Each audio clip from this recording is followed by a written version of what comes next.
ನಮಸ್ತೆ. ನಾನು ನಿಮ್ಮ Pushpanjali. Welcome back to my channel. ಇನ್ನ ಈ ಹಬ್ಬದ ಟೈಮಲ್ಲಿ ನಾವು ಮನೆ ಕ್ಲೀನ್ ಮಾಡ್ಕೊಳಕ್ಕೆ ಅಂತ ಹೇಳಿದ್ರೆ ಎಷ್ಟು ಮಾಡಿದ್ರು ಸಾಲದು ಅಂತ ಹೇಳಿ ಅನ್ನಿಸ್ತಾನೆ ಇರತ್ತೆ. ಯಾವುದೋ ಒಂದು ಮೂಲೆಯಲ್ಲಿ ನಾವು ಹಾಗೆ ಬಿಟ್ಬಿಟ್ಟಿರ್ತೀವಿ. ಸೊ ನಾನು ಕಿಚನ್ ಅಲ್ಲಿ ಅಷ್ಟೇ ಆ ಕಡೆ ಎಲ್ಲ ನೀಟಾಗಿ ಎಲ್ಲ ಮಾಡ್ಕೊಂಡಿದ್ದೆ. ಬಟ್ ಈ ಸೈಡ್ ಮಾಡೇ ಇರ್ಲಿಲ್ಲ. ಹಾಗೇನೆ ಕ್ರಾಕರಿದೆಲ್ಲ ನೆನ್ನೆ ಮಾಡಿದೆ. ಬಟ್ ಅದನ್ನೆಲ್ಲ ನಾನೇನು ಶೂಟ್ ಮಾಡ್ಕೊಳಕ್ಕೆ ಹೋಗ್ಲಿಲ್ಲ.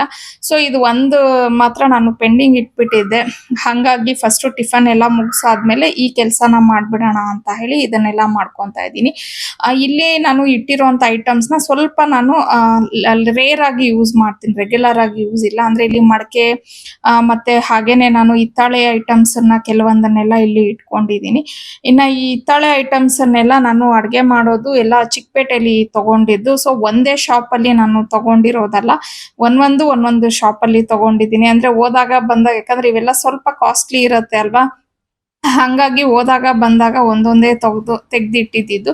ಇನ್ನ ಈ ಮಡಕೆಗಳೆಲ್ಲ ಬಂದು ನಮ್ ಝಾನ್ಸಿ ಅವ್ರ ಊರಲ್ಲಿ ಅವಳು ಕೊಡ್ಸಿದ್ಲು ನನ್ಗೆ. ಅಂದ್ರೆ ಅವ್ರ ಮನೇಲಿ ಅವಳು, ಅಂದ್ರೆ ನಾನು ಮುಂಚೆ ಮಡಕೆ ಯೂಸ್ ಮಾಡ್ತಿದ್ದೆ, ಬಟ್ ಅದೆಲ್ಲ ಸ್ವಲ್ಪ ಹಳೇದಾಗೋಗ್ಬಿಟ್ಟಿತ್ತು. ಮತ್ತೆ ಹೊಸದಾಗಿ ಯೂಸ್ ಮಾಡೋಣ ಅಂತ ಹೇಳಿದಾಗ ನನ್ಗೆ ಅವಳು ಅವ್ರ ಮನೇಲಿ ಯೂಸ್ ಮಾಡ್ತಿದ್ಲು, ಮಡಕೆ ಕ್ವಾಲಿಟಿ ತುಂಬಾನೇ ಚೆನ್ನಾಗಿತ್ತು. ಸೊ ಕೇಳ್ದೆ ನಾನು, ಈ ತರ ಚೆನ್ನಾಗಿದೆ ನನ್ಗೂ ಬೇಕು ಅಂತ ಹೇಳಿ. ಅವಳು ಅಲ್ಲಿ ಅವ್ರ ಊರಲ್ಲಿ ಆರ್ಡರ್ ಕೊಟ್ಬಿಟ್ಟು, ಬಟ್ ಅವ್ರು ಎಲ್ಲಿ ಮಾಡಿಸ್ತಾರೆ ಅಂತ ಅವಳಿಗೂ ಗೊತ್ತಿಲ್ವಂತೆ. ಬಟ್ ಅವರು ಹೇಳ್ಬಿಟ್ಟು ಬಂದ್ರೆ ನಮ್ಗೆ ಇಂತಿಂತ ಮಡಕೆಗಳು ಬೇಕು ಅಂತಂದ್ರೆ ಅವರು ರೆಡಿ ಮಾಡ್ಬಿಟ್ಟು ಫೋನ್ ಮಾಡ್ತಾರಕ್ಕ ಅಂತ ಅಂದ್ಬಿಟ್ಟು ಹೇಳಿದ್ಲು. ಸರಿ ಅಂತ ಹೇಳಿ ನಾನು ಒಂದಷ್ಟು ಐಟಮ್ಸ್ ಅನ್ನೆಲ್ಲ ಹೇಳಿದ್ದೆ, ಯಾವ್ಯಾವ್ದು ಚೆನ್ನಾಗಿರತ್ತೆ ಸಿಕ್ಕಿದ್ರೆ ಅದೆಲ್ಲ ಸ್ವಲ್ಪ ಕೊಡ್ಸು ಝಾನ್ಸಿ ಅಂತ ಹೇಳಿ ಅವಳು ಕೊಡ್ಸಿದ್ಲು. ಬಟ್ ನಾನು ಇದನ್ನ ಯೂಸ್ ಮಾಡ್ತೀನಿ, ಅಡುಗೆಗಳು ಮಾಡ್ತೀನಿ. ಅಂದ್ರೆ ಈ ಮಜ್ಜಿಗೆ ಮಾಡೋದು ಎಲ್ಲ ಜಾಸ್ತಿ ಮಾಡ್ತೀನಿ, ಮತ್ತೆ ಕೆಲವು ಸತಿ ಅನ್ನ ಇದೆಲ್ಲ ಮಾಡ್ಕೊಂತೀನಿ. ಆದ್ರೆ ಇನ್ನು ನಾನು ಯಾವುದೇ ಒಂದನ್ನ ವ್ಲಾಗ್ ಅಲ್ಲಿ ಹಾಕಿಲ್ಲ. ಸೊ ಯಾವಾಗಾದ್ರೂ ಒಂದ್ಸತಿ ನಾನು ಅದನ್ನು ವ್ಲಾಗ್ ಅಲ್ಲಿ ಶೇರ್ ಮಾಡ್ತೀನಿ. ಬಟ್ ರೆಗ್ಯುಲರ್ ಆಗಿ ನಾನು ಅಡುಗೆ ಮಾಡಲ್ಲ, ಹಂಗಾಗಿನೇ ವ್ಲಾಗ್ ಅಲ್ಲಿ ಇದ್ರ ಬಗ್ಗೆ ನಾನು ಶೇರ್ ಮಾಡಿಲ್ಲ. ಸೊ ನೆಕ್ಸ್ಟ್ ಟೈಮ್ ಖಂಡಿತ ನಾನು ಇದ್ರ ಬಗ್ಗೆ ಎಲ್ಲ ಶೇರ್ ಮಾಡ್ಕೊಂತೀನಿ. ಹಾಗೆ ಇನ್ನ ಇವತ್ತು ನನಗೆ ದೇವ್ರ ಮನೇನು ಎಲ್ಲ ಕ್ಲೀನ್ ಮಾಡ್ಕೊಬೇಕಿತ್ತು. ಸೊ ಪಾವನಿಗೆ ಇವಾಗ ಕಾಲೇಜ್ ರಜಾ ಇತ್ತಲ್ವಾ, ಹಂಗಾಗಿ ಅವಳ ಮನೇಲಿ ಇರೋದಕ್ಕೆ ನನಗೆ ನಿಜವಾಗ್ಲೂ ತುಂಬಾನೇ ಹೆಲ್ಪ್ ಆಗ್ತಿದೆ. ನಾನು ಅದೇ ಅವಳಿಗೆ ಹೇಳ್ದೆ, ನೀನು ಸ್ನಾನ ಮಾಡ್ಕೊಂಡು ದೇವ್ರ ಮನೆ ಎಲ್ಲ ಕ್ಲೀನ್ ಮಾಡ್ಕೊಡಮ್ಮ, ನಾನು ಆಮೇಲೆ ಫ್ರೆಶ್ನ್ ಅಪ್ ಆದ್ಮೇಲೆ ದೇವ್ರ ಸಾಮಗ್ರಿಗಳನ್ನೆಲ್ಲ ನಾನು ತೊಳೆದು ಎಲ್ಲ ಕ್ಲೀನ್ ಮಾಡಿ ಇಟ್ಕೋತೀನಿ ಅಂತ ಹೇಳಿ.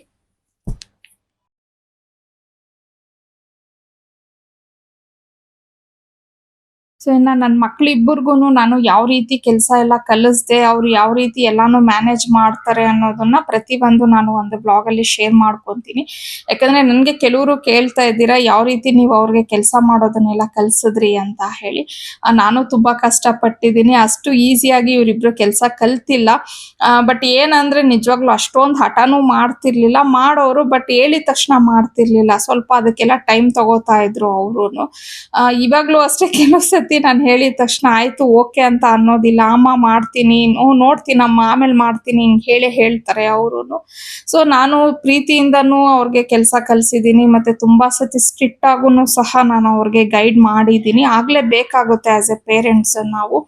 ಸೊ ಅದನ್ನೆಲ್ಲ ನಾನು ಖಂಡಿತ ಒಂದು ವ್ಲಾಗ್ ಅಲ್ಲಿ ಶೇರ್ ಮಾಡ್ಕೋತೀನಿ. ನನ್ನ ಪ್ರಕಾರ ಗಂಡಾಗ್ಲಿ ಹೆಣ್ಣಾಗ್ಲಿ ಚಿಕ್ಕ ವಯಸ್ಸಿಂದಾನೇ ನಾವು ಅವ್ರಿಗೆ ಮನೆ ಕೆಲ್ಸದ್ದೇ ಆಗ್ಬೋದು, ಇಲ್ಲ ಹೊರ್ಗಡೆದೆ ಏನೇ ಒಂದು ಕೆಲಸ ಆಗಿರ್ಬೋದು ಹೇಳ್ಕೊಡ್ತಾ ಹೋದ್ರೆ ಖಂಡಿತ ಅವರು ಒಂದು ಸ್ಟೇಜ್ ಬರೋ ಅಷ್ಟೊತ್ತಿಗೆ ಕಂಪ್ಲೀಟ್ ಆಗಿ ಕಲ್ತ್ಕೋತಾರೆ. ಮತ್ತೆ ಇಂಡಿಪೆಂಡೆಂಟ್ ಆಗಿ ಕೆಲಸ ಮಾಡೋದನ್ನು ಸಹ ಅವ್ರಿಗೆ ಈಸಿ ಅಂತಾನೆ ಅನ್ಸುತ್ತೆ.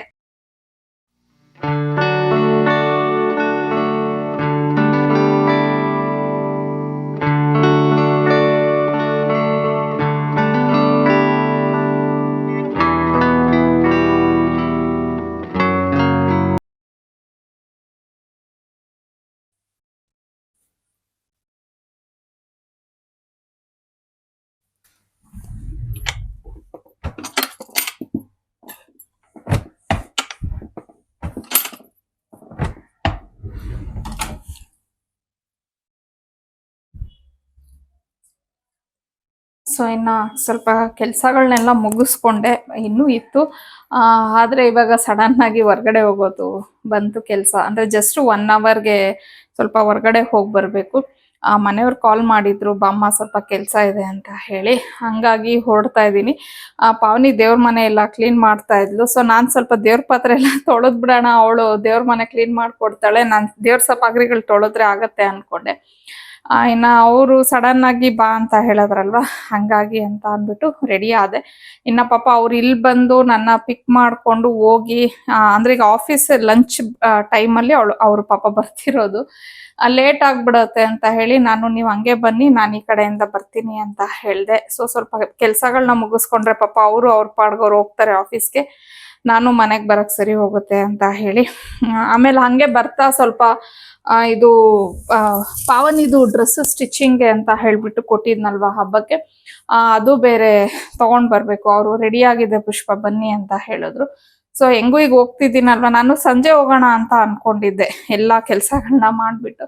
ಹೆಂಗೂ ಹೋಗ್ತಿದ್ದೀನಿ ಅಲ್ವಾ, ಸೊ ಅಲ್ಲೂ ಹೋಗ್ಬಿಟ್ಟು ಬಟ್ಟೆನೂ ಹಂಗೆ ತಗೊಂಡ್ ಬಂದ್ಬಿಡೋಣ ಅಂತ ಹೇಳಿ ಅನ್ಕೊಂಡಿದ್ದೀನಿ. ಸೊ ಆ ಡ್ರೆಸ್ ತಗೊಂಡ್ ಬಂದ್ರೆ ಖಂಡಿತ ನಾನು ಶೇರ್ ಮಾಡ್ತೀನಿ ಯಾವ ತರ ಸ್ಟಿಚ್ ಮಾಡ್ಸಿದೀನಿ ಅಂತ ಹೇಳಿ. ಬಿಕಾಸ್ ನಾನು ಸೀರೆ ತಗೊಂಡ್ ಬಂದಾಗ ತೋರ್ಸಿದ್ದೆ ಆ ಸೀರೆಲಿ ನಾನು ಈ ತರ ಸ್ಟಿಚ್ ಮಾಡಿಸ್ತೀನಿ ಅಂತ ಹೇಳಿ. ಮತ್ತೆ ತುಂಬಾ ಜನಕ್ಕೆ ನಾನು ಸ್ಟಿಚ್ ಮಾಡಿಸೋದು ಇಷ್ಟ ಪಡ್ತೀರಾ, ಮತ್ತೆ ಕೆಲವೊಂದು ಐಡಿಯಾಸು ಬರ್ಬೋದು, ಯಾಕಂದ್ರೆ ನನ್ನಂಗೆ ಹೆಣ್ಮಕ್ಳು ಇರೋರ್ಗೆ ನಿಮ್ಗೂ ಒಂದ್ ಸ್ವಲ್ಪ ಗೊತ್ತಾಗ್ಬೋದು ಅಂತ ಹೇಳಿ ಅನ್ಕೋತೀನಿ. ಹಂಗಾಗಿ ಖಂಡಿತ ಡ್ರೆಸ್ ಬಗ್ಗೆನೂ ನಾನು ಡೀಟೇಲ್ಸ್ ಎಲ್ಲ ಶೇರ್ ಮಾಡ್ತೀನಿ. ಇನ್ನ ಪಾವನಿ ಏನು ಕರ್ಕೊಂಡು ಹೋಗ್ತಾ ಇಲ್ಲ, ಬಿಕಾಸ್ ನಾವು ಒಂದ್ ಸ್ವಲ್ಪ ಅಫಿಷಿಯಲ್ ಕೆಲಸ ಇದೆ ಹಂಗಾಗಿ ಹೋಗ್ತಿದ್ದೀನಿ. ಸೊ ಅವಳನ್ನೇನು ಕರ್ಕೊಂಡು ಹೋಗೋದು ಬೇಡ. ಸೊ ಸ್ವಲ್ಪ ಅವಳು ದೇವ್ರ ಮನೆ ಎಲ್ಲ ಕ್ಲೀನ್ ಮಾಡಿಟ್ರೆ ನಾನು ಬರೋ ಅಷ್ಟೊತ್ತಿಗೆ ಸಾಕು. ಹೇಳ್ತೀನಿ ದೇವ್ರ ಸಾಮಗ್ರಿಗಳನ್ನ ಹಂಗೆ ತೊಳೆದ್ ಬಿಡಮ್ಮ ಅಂತ ಹೇಳಿ, ಆದ್ರೆ ತೊಳಿತಾಳೆ ಪಾಪ ಅವಳು. ಇಲ್ಲ ಅಂತ ಏನೂ ಇಲ್ಲ ಅಂತಂದ್ರೆ ನಾನು ಮತ್ತೆ ಅಲ್ಲಿಂದ ಹೋಗಿ ಬಂದ್ಮೇಲೆ ತೊಳೆದು ಕ್ಲೀನ್ ಮಾಡೋಣ ಅಂತ ಹೇಳಿ ಅನ್ಕೊಂಡಿದ್ದೀನಿ. ಬಿಕಾಸ್ ಇವತ್ತೇ ಎಲ್ಲ ಮಾಡಿಟ್ಕೊಂಡ್ಬಿಟ್ರೆ ನನಗೆ ಹಬ್ಬಕ್ಕೆ ಸ್ವಲ್ಪ ಈಸಿ ಆಗತ್ತೆ, ಹಂಗಾಗಿ ಎಲ್ಲ ಪ್ಲಾನ್ ಮಾಡ್ತಾ ಇದ್ದೀನಿ. ಸೊ ಐ ಹೋಪ್ ನೀವೂ ಸಹ ನಿಮ್ಮ ಮನೇಲಿ ಎಲ್ಲಾರು ಹಬ್ಬಕ್ಕೆ ಮುಂಚೆನೆ ಎಲ್ಲ ಪ್ಲಾನ್ ಮಾಡ್ಕೋತಿರ್ತೀರಾ ಅಂತ ಹೇಳಿ ಅನ್ಕೋತೀನಿ. ಈ ಹಬ್ಬಗಳು ಅಂದ್ರೇನೆ ಏನೋ ಒಂಥರ ಸಂಭ್ರಮ ಸಡಗರ ಅಲ್ವಾ ನಮ್ಮ ಲೇಡೀಸ್ಗೆ. ಮನೇಲಿ ಎಷ್ಟು ನೋಡಿ ಇವಾಗ ಎಷ್ಟು ಕ್ಲೀನ್ ಮಾಡಿ ಎಷ್ಟೆಲ್ಲ ಮಾಡಿದ್ರು ಏನೋ ಒಂಥರ ಉತ್ಸಾಹ ಅನ್ನೋದು ಇದ್ದೇ ಇರತ್ತೆ. ಬಿಕಾಸ್ ಹಬ್ಬಗಳು ಬಂದ್ರೆ ಸಾಕು ನಮ್ಗೆ, ಅಯ್ಯೋ ಯಾಕಪ್ಪ ಹಬ್ಬ ಬರುತ್ತೆ ಅನ್ನೋದಕ್ಕಿಂತ, ಅಂದ್ರೆ ಕೆಲವು ಸತಿ ಅನ್ನಿಸ್ಬಿಡುತ್ತೆ ಬಿಡಿ ಅಷ್ಟೊಂದು ಕೆಲಸ ಇದ್ದಾಗ. ಬಟ್ ಆದ್ರೂ ಎಲ್ಲೋ ಒಂದ್ ಕಡೆ ಒಳಗಡೆನೆ ಏನೋ ಎಲ್ಲ ಮಾಡ್ಬೇಕು, ನಮ್ಗೂನು ಕ್ಲೀನ್ ಮಾಡ್ಬೇಕು, ಎಲ್ಲ ರೆಡಿ ಮಾಡ್ಕೋಬೇಕು ಅನ್ನೋದು ಒಂದು ಫೀಲ್ ಇದ್ದೇ ಇರತ್ತೆ ಅಲ್ವಾ. ಸೊ ನಂದೂನು ಹಾಗೇನೆ. ಇನ್ನ ಅದೇ ಅಲ್ಲಿ ನಾನು ಡ್ರೆಸ್ ತಗೊಂಡ್ ಬರೋ ಹತ್ರ ಎಲ್ಲ ಅಲ್ಲಿ ಖಂಡಿತ ಶೂಟ್ ಮಾಡ್ಕೊಳಕ್ಕೆಲ್ಲ ಆಗಲ್ಲ. ಬಟ್ ತಗೊಂಡ್ ಬಂದ್ಮೇಲೆ ಖಂಡಿತ ನಾನು ನಿಮ್ ಜೊತೆ ಶೇರ್ ಅಂತೂ ಮಾಡ್ಕೋತೀನಿ ಯಾವ ತರ ಡ್ರೆಸ್ ಅವರು ರೆಡಿ ಮಾಡಿದ್ದಾರೆ ಅಂತ ಹೇಳ್ಬಿಟ್ಟು. ಯಾಕಂದ್ರೆ ಡಿಸೈನು ನಾನು ಅನ್ಕೊಂಡಿರೋ ತರಾನೇ ಬಂದಿದೆಯೋ ಇಲ್ವಾ ಗೊತ್ತಿಲ್ಲ, ಬಟ್ ನನ್ನ ಪ್ರಕಾರ 90% ಬಂದಿರತ್ತೆ. ಬಿಕಾಸ್ ಅವ್ರ ಹತ್ರ ಆಗ್ಲೇ ಸುಮಾರು ವರ್ಷದಿಂದನೇ ಸ್ಟಿಚ್ ಮಾಡಿಸ್ತಿದ್ದೀನಿ ಅಲ್ವಾ. ಸೊ ಆಲ್ಮೋಸ್ಟ್ ಆಲ್ ನನ್ನ ಒಂದು ಇದಕ್ಕೆ ಅವರು ಸ್ಟಿಚ್ ಮಾಡೇ ಇರ್ತಾರೆ. ಸೊ ಓಕೆ, ಬಂದ್ಮೇಲೆ ನಾನು ಆಸ್ ಯೂಶುವಲ್ ವ್ಲಾಗ್ನ ಕಂಟಿನ್ಯೂ ಮಾಡ್ತೀನಿ.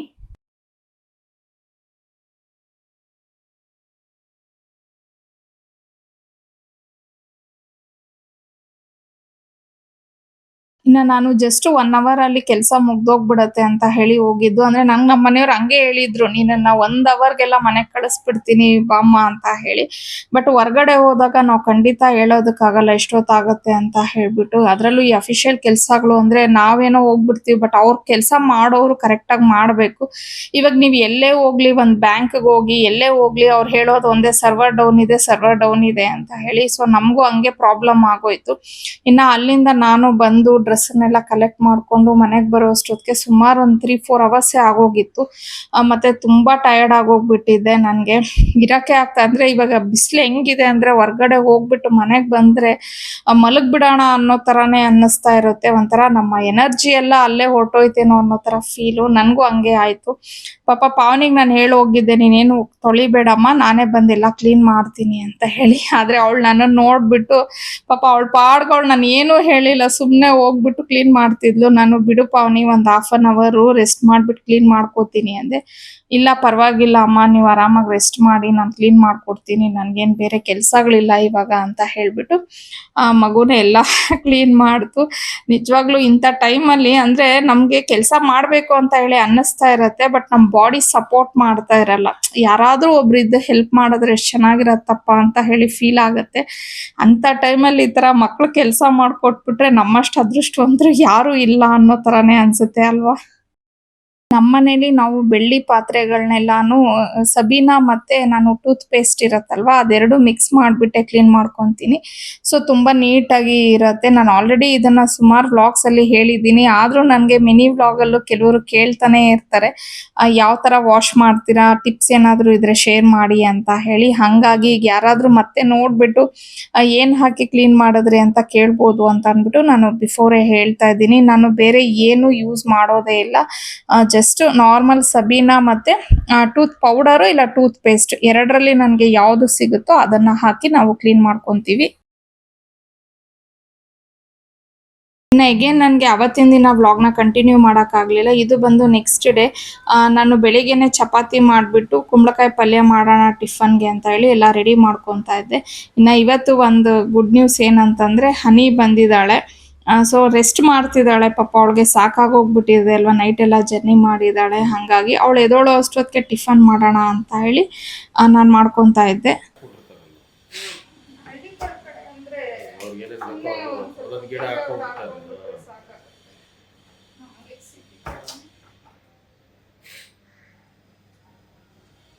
ನಾನು ಅವಾಗ ಮೇಲೆ ಒಂದ್ಸತಿ ಹಾಕಿದ್ದೆ, ಎರಡೇನೋ ಬಿಟ್ಟಿತ್ತು.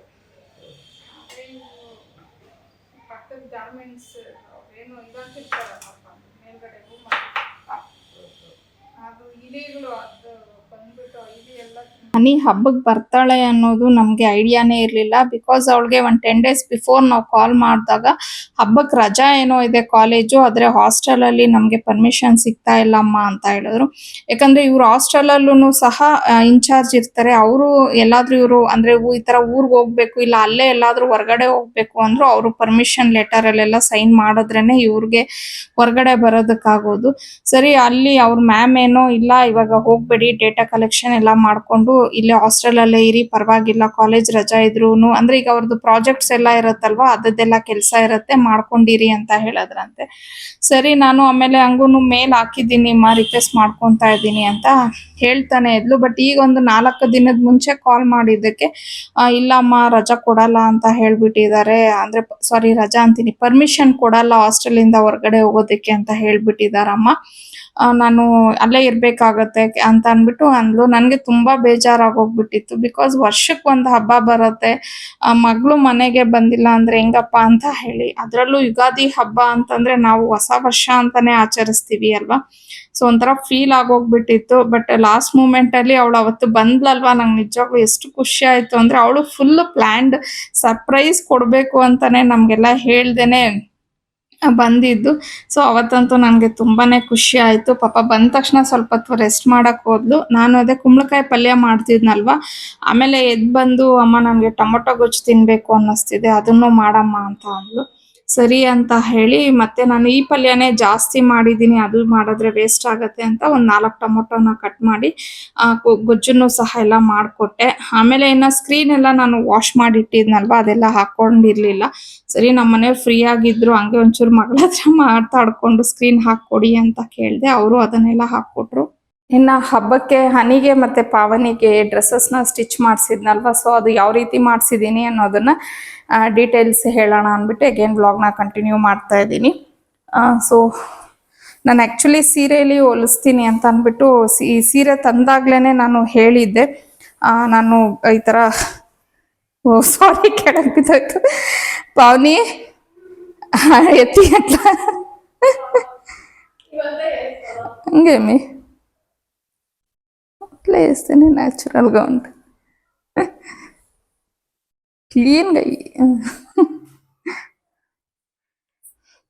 ಸೊ ಇನ್ನು ಇದು ಟಾಪು ಸೀರೆಯಲ್ಲಿ ನಾನು ಸ್ಟಿಚ್ ಮಾಡಿಸ್ತೀನಿ ಅಂತ ಹೇಳಿದ್ನಲ್ವಾ. ಸೊ ಈ ಥರ ಸ್ಟಿಚ್ ಮಾಡಿಸಿದ್ದೀನಿ. ಇಂಡೋ ವೆಸ್ಟರ್ನ್ ಬೇಕಿತ್ತು ನನಗೆ. ಈ ಸತಿ ನಾನು ಪ್ಲ್ಯಾನ್ ಮಾಡಿದ್ದೆ ಇಬ್ಬರಿಗೂ ಇಂಡೋ ವೆಸ್ಟರ್ನಲ್ಲಿ ಸ್ಟಿಚ್ ಮಾಡಿಸೋಣ ಅಂತ ಹೇಳಿಬಿಟ್ಟು. ಇದನ್ನು ನಾನು ಈ ಸೊಂಟದಿಂದ ಮೇಲಿನ ಭಾಗಕ್ಕೆ ಸ್ವಲ್ಪ ಇಲ್ಲಿವರೆಗೂ ಲೈನಿಂಗ್ ಹಾಕ್ಸಿಲ್ಲ, ಇಲ್ಲಿಂದ ಲೈನಿಂಗನ್ನು ಹಾಕ್ಸಿದ್ದೀನಿ. ನೀವು ನೋಡ್ಬೋದು, ಕಾಣಿಸ್ತಿದೆ ಅನ್ಕೋತೀನಿ ಕ್ಲೀನಾಗಿ. ಬಿಕಾಸ್ ಯಾಕಂದರೆ ಇಲ್ಲಿ ಪ್ಯಾಂಟ್ ಹಾಕೋತಾರಲ್ವ, ಹಂಗಾಗಿ ನನಗೆ ಲೈನಿಂಗ್ ಏನು ಬೇಡ ಅಂತ ಹೇಳಿ ಅನ್ನಿಸ್ತು. ಸೊ ಬ್ಯಾಕ್ ಈ ಥರ ಒಂದು ಸಿಂಪಲ್ ಆಗಿರೋಂಥ ಡಿಸೈನ್ ಮಾಡಿಸಿ ಇದು ಹುಕ್ಕನ್ನು ಇಟ್ಟಿದ್ದಾರೆ. ಸೊ ಈ ರೀತಿ ಇದೆ. ಇನ್ನು ಈ ಟಾಪ್ಗೆ ಇದು ಪ್ಲಾಜೋ ಪ್ಯಾಂಟು ಮತ್ತೆ ಬೀಳ್ತಿತ್ತು. ಅದು ಸಾಫ್ಟ್ ಇದೆ ಅಲ್ವಾ, ಕ್ಲಾತು ಜಾರುತ್ತೆ. ಸೊ ಈ ಥರ ಪ್ಲಾಜೋ ಪ್ಯಾಂಟನ್ನು ಸ್ಟಿಚ್ ಮಾಡಿಸಿದ್ದೀನಿ. ಸೊ ತುಂಬಾ ಕಂಫರ್ಟಬಲ್ ಆಗಿರುತ್ತೆ. ಮತ್ತು ಒಳಗಡೆ ಬಂದು ನಾನು ಯೂಶ್ವಲಿ ಅಂದರೆ ನೀವು ಜಾರ್ಜೆಟಲ್ಲಿ ಏನಾದರೂ ಸ್ಟಿಚ್ ಮಾಡಿಸಿದ್ರೆ ಕಾಟನ್ ಹಾಕಿಸ್ಬಾರ್ದು ಲೈನಿಂಗು. ಸೊ ನಾನು ಕ್ರೇಪ್ ಹಾಕಿಸ್ತೀನಿ ಲೈನಿಂಗ್ನ. ಸೊ ಅದೇ ಥರ ಹಾಕಿಸಿ ಸ್ಟಿಚ್ ಮಾಡಿಸಿದ್ದೀನಿ. ಇದು ಹನಿಗೆ ಅಂತ ಹೇಳಿ, ಅಂದರೆ ಹನಿ ಪಾವನಿ ಅಂತ ಏನೂ ಇಲ್ಲ, ಬಟ್ ಹನಿ ಹಾಕೊತಾಳೆ ಅದನ್ನು. ನೆಕ್ಸ್ಟ್ ಬಂದು ಇದು ಇನ್ನೊಂದು ಡ್ರೆಸ್ಸು. ಸೊ ಬಾಂದಿನಿ ಡಿಸೈನಲ್ಲಿ ನಾನು ಸೀರೆನ ತೊಗೊಂಡು ಬಂದಿದ್ದೆ. ಆ್ಯಕ್ಚುಲಿ ನನಗೆ ಇದ್ದಿದ್ದು ಎರಡೂ ಸಹ ನಾನು ಬಾಂದಿನಿಲೇ ತೊಗೊಂಡು ಬರಬೇಕು ಅಂತ ಹೇಳಿ ಅಂದ್ಕೊಂಡಿದ್ದು. ಅಂದರೆ ಒಬ್ಬರಿಗೆ ಪಿಂಕು, ಒಬ್ಬರಿಗೆ ಗ್ರೀನ್ ಅಂತ ಹೇಳಿ ಅಂದ್ಕೊಂಡೆ. ಬಟ್ ನನಗೆ ಗ್ರೀನ್ ಕಲರ್ ಸಿಗಲಿಲ್ಲ. ಬಟ್ ಈ ಡ್ರೆಸ್ಸಸ್ ರೆಡಿ ಆದಮೇಲೆ ಅನ್ನಿಸ್ತಾ ಇತ್ತು ಯೆಲ್ಲೋ ಕಲರಲ್ಲೂ ಬಾಂದಿನಿ ಇತ್ತು. ಎಲ್ಲೋ ಅದೇ ತಂದುಬಿಟ್ಟಿದ್ರೆ ಚೆನ್ನಾಗಿರ್ತಿತ್ತು ಅಂತ ಹೇಳಿ. ಬಟ್ ಏನೂ ಮಾಡೋಕ್ಕಾಗಲ್ಲ, ಕೆಲವು ಸತಿ ನಾವು ಮಿಸ್ಟೇಕ್ಸ್ನ ಮಾಡ್ತೀವಿ. ಬಟ್ ನೆಕ್ಸ್ಟ್ ಟೈಮ್ ಖಂಡಿತ ನಾನು ಇನ್ನೊಂದು 2-3 ಡಿಸೈನ್ಸ್ ಇದೆ ಮೈಂಡಲ್ಲಿ ಈ ಟೈಪಲ್ಲೇ. ಸೊ ಅದಕ್ಕೆ ನಾನು ಬೇರೆ ಕಲರ್ ಬಾಂದಿನಿನ ತೊಗೊಂಡು ಬರೋಣ ಅಂದ್ಕೊಂಡಿದ್ದೀನಿ. ಸೊ ಇದು ಅಷ್ಟೇ ಪ್ಲಾಜೋ ಪ್ಯಾಂಟೆ ಸ್ಟಿಚ್ ಮಾಡಿಸಿದ್ದೀನಿ. ಸ್ವಲ್ಪ ಇದು ಚೆನ್ನಾಗಿರತ್ತೆ ಮಕ್ಕಳು. ಇವಾಗ ಆ್ಯಕ್ಚುಲಿ ಟ್ರೆಂಡು ಸಹ ಇದೆ ಈ ಥರ ಪ್ಯಾಂಟ್ಸು. ನನ್ನ ಮಕ್ಕಳು ಅಷ್ಟೊಂದು ಲೆಗ್ಗಿನ್ಸ್ ಎಲ್ಲ ಇಷ್ಟಪಡಲ್ಲ ನನ್ನ ಹಾಗೇನೆ. ಹಾಗಾಗಿನೇ ನಾನು ಈ ಟೈಪ್ ಅವ್ರಿಗೆ ಸ್ಟಿಚ್ ಮಾಡಿಸ್ತೀನಿ. ಸೊ ಅದಕ್ಕೆ ಈ ಥರ ಟಾಪ್ ಸೇಮ್ ಇದು ಅಷ್ಟೇ, ಬರೀ ಇಲ್ಲಿವರೆಗೂ ಮಾತ್ರನೇ ನಾನು ಲೈನಿಂಗ್ನ ಕೊಡಿಸಿದ್ದೀನಿ. ಇದೆಲ್ಲ ಫುಲ್ಲು ಲೈನಿಂಗ್ ಏನು ಕೊಡಿಸಿಲ್ಲ, ಬಿಕಾಸ್ ಪ್ಯಾಂಟ್ ಬರುತ್ತೆ. ಸೊ ಇಲ್ಲಿ ಈ ಥರ ಒಂದು ಲೇಸನ್ನು ಹಾಕಿದ್ದಾರೆ. ಕೆಳಗಡೆ ಬೇರೆ ಥರ ಲೇಸ್ ಬಂದಿದೆ ನೋಡಿ, ಈ ಥರ ಲೇಸ್ ಇದೆ. ಇಲ್ಲಿ ಬಂದು ಇದು ಕ್ಲಾತಲ್ಲೇ ಮಾಡಿಸಿದ್ದೀನಿ, ಕಾಣಿಸ್ತಿದೆ ಅನ್ಕೋತೀನಿ. ನಾನು ಬೀಡ್ಸ್ ಎಲ್ಲ ಏನೂ ಇಡಿಸ್ಲಿಲ್ಲ ಇದಕ್ಕೆ, ಕ್ಲಾತೇ ಇರಲಿ ಅಂತ ಹೇಳ್ಬಿಟ್ಟು. ಯಾಕಂದರೆ ಕ್ಲಾತಲ್ಲಾದರೆ ನಾನು ಈಸಿಯಾಗಿ ಮಿಷಿನ್ಗೆ ಹಾಕ್ಬೋದು, ಬೀಡ್ಸ್ ಎಲ್ಲ ಹಾಕ್ಬಿಟ್ರೆ ಇನ್ನು ಕೈಯಲ್ಲಿ ವಾಶ್ ಮಾಡಬೇಕಾಗತ್ತೆ ಅಂತ ಹೇಳಿ. ಬಟ್ ಕೆಲವೊಂದಕ್ಕೆ ಬೀಡ್ಸ್ ಅವಶ್ಯಕತೆ ಇದ್ರೆ ನಾನು ಖಂಡಿತ ಹಾಕಿಸ್ತೀನಿ. ಬಟ್ ನೋಡ್ತೀನಿ, ಆದಷ್ಟು ನಾನು ಇದಕ್ಕೇನು ಬೀಡ್ಸ್ ಬೇಕಾಗಿಲ್ಲ ಅಂತ ಅನ್ಸಿದ್ರೆ ಕ್ಲಾತಲ್ಲೇ ಮಾಡಿಸೋಕ್ಕೆ ಪ್ಲ್ಯಾನ್ ಮಾಡ್ತೀನಿ.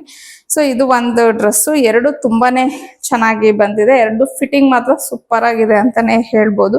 ಆ್ಯಕ್ಚುಲಿ ನಾನು ಇನ್ನೊಂದು ವಿಚಾರ ಹೇಳಬೇಕಿತ್ತು. ಫಸ್ಟು ಪಾವನಿದು ಡ್ರೆಸ್ ಮಾತ್ರ ನಾನು ಸ್ಟಿಚ್ ಮಾಡಿಸಿದ್ದು. ತೊಗೊಂಡು ಬಂದಮೇಲೆ ನಾನು ವಿಡಿಯೋನು ಶೂಟ್ ಮಾಡಿಕೊಂಡೆ, ಈ ವಿಡಿಯೋದಲ್ಲಿ ಆ್ಯಡ್ ಮಾಡಬೇಕು ಅಂತ ಹೇಳಿ. ಅನಿ ಬರ್ತಾಳೆ ಅನ್ನೋ ಪ್ಲ್ಯಾನ್ ಇರಲಿಲ್ಲ, ಹಾಗಾಗಿ ಅನಿಗೆ ನಾನು ಡ್ರೆಸ್ಸೇ ಸ್ಟಿಚ್ ಮಾಡಿಸಿರ್ಲಿಲ್ಲ. ಬಟ್ ಸಡನ್ನಾಗಿ ಶನಿವಾರ ಬೆಳಗ್ಗೆ ಹನಿ ಬಂದಳು. ಅವಳು ಬಂದಿದ್ದು ಒಂದು ಹಾಫ್ ಆನ್ ಅವರ್ಗೇನೋ ನನ್ನ ಫ್ರೆಂಡ್ಗೆ ಕಾಲ್ ಮಾಡಿದೆ, ಈ ಥರ ಹನಿ ಬಂದಿದ್ದಾಳೆ, ಡ್ರೆಸ್ ರೆಡಿ ಮಾಡ್ಲಿಕ್ಕೆ ಆಗತ್ತಾ ಅಂತ ಹೇಳಿ. ಅವರು ಫಸ್ಟು ಯೋಚನೆ ಮಾಡಿಬಿಟ್ಟು ನೋಡೋಣ ಅಂದರು. ಆಮೇಲೆ ಯಾವುದಕ್ಕೂ ನನಗೆ ಮಧ್ಯಾಹ್ನದಷ್ಟೊತ್ತಿಗೆ ತಿಳಿಸಿ, ಆಗಿಲ್ಲ ಅಂದರೆ ನಾನು ಅಟ್ಲೀಸ್ಟ್ ಝೂಡಿಯೋಗೋ ಟ್ರೆಂಡ್ಸ್ಗೆ ಹೋಗಿ ಅವಳಿಗೊಂದು ಟಾಪ್ ತಂದುಬಿಡೋಣ ಅಂತ ಅಂದ್ಕೊಂಡಿದ್ದೆ. ಬಟ್ ಆಮೇಲೆ ಅವರು ಮಧ್ಯಾಹ್ನ ಮೇಲೆ ಫೋನ್ ಮಾಡಿ, ಇಲ್ಲ ಪುಷ್ಪ ಕಟಿಂಗ್ ಮಾಡ್ತಾ ಇದ್ದೀನಿ, ಅಂದರೆ ನೈಟ್ ಆಗುತ್ತೆ, ಇಲ್ಲ ಹಬ್ಬದ ದಿನ ಬೆಳಿಗ್ಗೆನೇ ಕೊಡ್ತೀನಿ ಅಂತ ಹೇಳಿದ್ರು. ಸೊ ಹೆಂಗೋ ಕೊಟ್ಟರು. ಆಮೇಲೆ ಎಗೇನ್ ನಾನು ಇವಳ್ದೊಂದ್ಸತಿ ವಿಡಿಯೋ ಯಾಕೆ ಅಂತ ಹೇಳಿ ಎಗೇನ್ ನಾನು ಹಬ್ಬ ಆದಮೇಲೆ ನೆಕ್ಸ್ಟ್ ಡೇ ಇದನ್ನು ಶೂಟ್ ಮಾಡಿಕೊಂಡು ಈ ವಿಡಿಯೋದಲ್ಲಿ ಆ್ಯಡ್ ಮಾಡ್ತಾ ಇದ್ದೀನಿ. ಸೊ ಈ ಥರ ಇದೆ ಡ್ರೆಸ್. ಇಬ್ಬರದು ತುಂಬಾ ಚೆನ್ನಾಗಿ ಬಂದಿತ್ತು. ನಾನು ಆಲ್ರೆಡಿ ಮಿನಿ ಬ್ಲಾಗ್ನ ಹಾಕಿದ್ದೀನಿ, ನೀವು ನೋಡಿದರೆ ಗೊತ್ತಾಗುತ್ತೆ ನಿಮಗೆ ಎಷ್ಟು ಚೆನ್ನಾಗಿ ಕಾಣಿಸ್ತಾ ಇತ್ತು ಮಕ್ಕಳಿಗಿಬ್ಬರಿಗೂ ಬಟ್ಟೆ ಅಂತ ಹೇಳಿ. ಹಾಗೆಯೇ ನಾನು ಯಾಕೆ ಡ್ರೆಸ್ಸಸ್ನ ಸ್ಟಿಚ್ ಮಾಡಿಸ್ತೀನಿ ಅನ್ನೋದನ್ನು ಸಹ ನಾನು ಒಂದು ಬ್ಲಾಗಲ್ಲಿ ಡೀಟೇಲ್ ಆಗಿ ಹೇಳಿದ್ದೀನಿ. ಸೊ ಎಗೇನ್ ಹೇಳಿದ್ನೇ ಹೇಳಿದ್ರೆ ನಿಮಗೂ ಬೋರ್ ಆಗುತ್ತೆ ರಿಪೀಟ್ ಮಾಡ್ತಿದ್ರೆ. ಮತ್ತು ಟೈಲರ್ ಡೀಟೇಲ್ಸು ಯಾಕೆ ಕೊಡಲ್ಲ ಅನ್ನೋದನ್ನು ಸಹ ಸುಮಾರು ಸತಿ ನಾನು ಯಾವಾಗ ಡ್ರೆಸ್ಸಸ್ದು ಹಾಕಿದ್ದೀನಿ ಅವಾಗೆಲ್ಲ ಹೇಳಿದ್ದೀನಿ. ಸೊ ರಿಪೀಟ್ ಮತ್ತೆ ಏನಕ್ಕೆ ಕೇಳೋದು, ಅದಕ್ಕೆ ಅದನ್ನು ನಾನು ಹೇಳ್ತಾ ಇಲ್ಲ. ಸೊ ನೀವು ನನಗೆ ಎಗೇನ್ ಟೈಲರ್ ಡೀಟೇಲ್ಸ್ ಕೊಡಿ, ಇಲ್ಲ ನಂಬರ್ ಕೊಡಿ, ಅಡ್ರೆಸ್ ಕೊಡಿ ಅಂದರೆ ಖಂಡಿತ ಅದು ಆಗಲ್ಲ ನನಗೆ, ಬಿಕಾಸ್ ಅವ್ರು ಕಂಫರ್ಟಬಲ್ ಇಲ್ಲ, ಹಾಗಾಗಿ ಅಷ್ಟೇ. ಸೊ ಇಷ್ಟು ಥರ ಇದೆ. ನನ್ನ ಹಾಗೆ ನಿಮಗೂ ಹೆಣ್ಮಕ್ಳಿದ್ರೆ ನಿಜವಾಗ್ಲೂ ಈ ಥರವೆಲ್ಲ ಟ್ರೈ ಮಾಡಿ. ಮಕ್ಕಳನ್ನ ತುಂಬ ಚೆನ್ನಾಗಿ ಕಾಣಿಸ್ತಿತ್ತು ಮತ್ತು ತುಂಬ ಕಂಫರ್ಟಬಲ್ ಆಗಿತ್ತು ಅವ್ರಿಗೆ. ಸಮ್ಮರ್ಗೆ ಮಾತ್ರ ನನ್ನ ಮಕ್ಕಳಿಗಂತೂ ತುಂಬ ಇಷ್ಟ ಆಗ್ಬಿಡ್ತು. ಅಮ್ಮ ಇನ್ನೂ 2-3 ಥರ ಈ ಟೈಪಲ್ಲೇ ಡಿಫ್ರೆಂಟ್ ಆಗಿ ಸ್ಟಿಚ್ ಮಾಡಿಸಿಮ್ಮ ಅಂತ ಹೇಳ್ತಾ ಇದ್ರು. ಇಂಡೋ ವೆಸ್ಟರ್ನ್ ಅಂದರೆ ಒಂಥರ ಚೆನ್ನಾಗಿರತ್ತೆ ಮಕ್ಕಳಿಗೆ. ಸ್ವಲ್ಪ ಇದಕ್ಕೆ ಸಿಲ್ವರ್ ಜ್ಯುವೆಲ್ರೀಸ್ನೆಲ್ಲ ಮ್ಯಾಚ್ ಮಾಡ್ಕೊಂಡ್ರೆ ಮಾತ್ರ ಸೂಪರ್ ಆಗಿ ಇರುತ್ತೆ. ನನಗೆ ತುಂಬ ಇಷ್ಟ ಆಗುತ್ತೆ ಹೆಣ್ಮಕ್ಳನ್ನ ಆ ಥರ ಎಲ್ಲ ರೆಡಿ ಆದಾಗ ನೋಡೋದಕ್ಕೆ. ಅವ್ರ ಪಪ್ಪನೂ ಅಷ್ಟೇ ನೆನ್ನೆಲ್ಲ ಅಂತಾನೆ ಇದ್ರು, ನನ್ನ ದೃಷ್ಟಿನೇ ಬೀಳುತ್ತೆ, ಎಷ್ಟು ಚೆನ್ನಾಗಿ ಕಾಣಿಸ್ತಿದ್ದಾರೆ ಮಕ್ಕಳು ಅಂತ ಹೇಳಿ. ಸೊ ಹಾಗಾಗಿ ಅದೇ ಹೇಳ್ತಿದ್ದೀನಿ ಅಷ್ಟೇ. ಸೊ ಇನ್ನು ಫೈನಲಿ ಈ ವ್ಲಾಗ್ನ ಇಲ್ಲಿಗೆ ಎಂಡ್ ಮಾಡ್ತಾ ಇದ್ದೀನಿ. ಐ ಹೋಪ್ ನಿಮಗೆ ಇಷ್ಟ ಆಗಿರತ್ತೆ ಅನ್ಕೋತೀನಿ. ಇಷ್ಟ ಆಗಿದ್ರೆ ಪ್ಲೀಸ್ ಲೈಕ್ ಮಾಡಿ, ಶೇರ್ ಮಾಡಿ, ಕಮೆಂಟ್ ಮಾಡಿ. ಹಾಗೆ ಸಬ್ಸ್ಕ್ರೈಬ್ ಮಾಡ್ದಿರಾ ನೋಡ್ತಿದ್ರೆ ಸಬ್ಸ್ಕ್ರೈಬ್ ಮಾಡ್ಕೊಂಡು ನೋಡಿ ಅಂತ ಹೇಳ್ತಾ ಮತ್ತೊಂದು ವ್ಲಾಗಲ್ಲಿ ಭೇಟಿ ಆಗ್ತೀನಿ. ಅಲ್ಲಿವರೆಗೂ ಬಾಯ್, ಸಿ ಯು.